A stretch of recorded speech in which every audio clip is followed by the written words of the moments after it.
โอ้โหดูครับเดี๋ยวติดเซี่ยวๆอยู่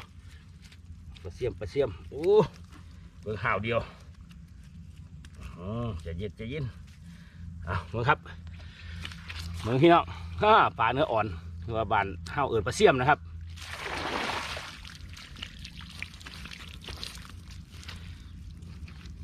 เบิ่งที่ละครับ